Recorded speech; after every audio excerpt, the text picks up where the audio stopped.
Lizzie began by acknowledging the grief she had caused me, accepting full responsibility for her actions without making excuses. She wrote of the downward spiral her life had taken after Jake left her, and how she turned to drink to alleviate her remorse and shame. She admitted to suffering from depression, which had begun long before the episode with Jake but had increased dramatically thereafter. Her admission that she was going to rehab stunned me the most.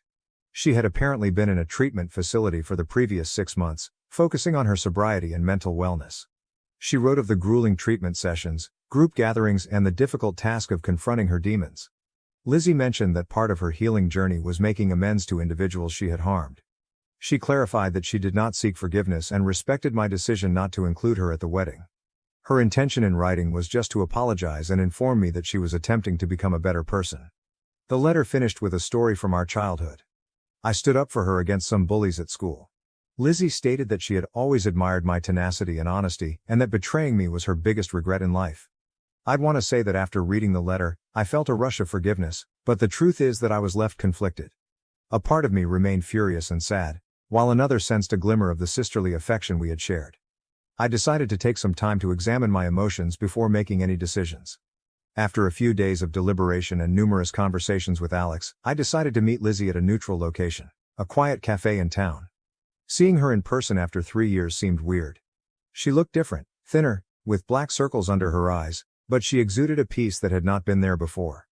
Our conversation began awkwardly, with many pauses and hesitant phrases, but as we spoke, it became easier.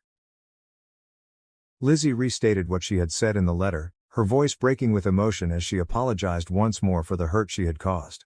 She told me more about her sober journey and the work she had done in therapy.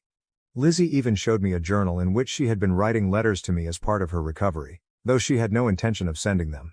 Reading excerpts from her genuine unedited thoughts during those sad days was eye-opening. I will not lie, it was an emotional meeting. We both shed tears as we discussed the past and the agony we had both endured. Lizzie revealed that she and Jake had split up just months after I discovered them, their relationship collapsing under the weight of guilt and resentment. She hadn't communicated with him since. By the end of our appointment, I felt a sense of closure that I hadn't realized I needed.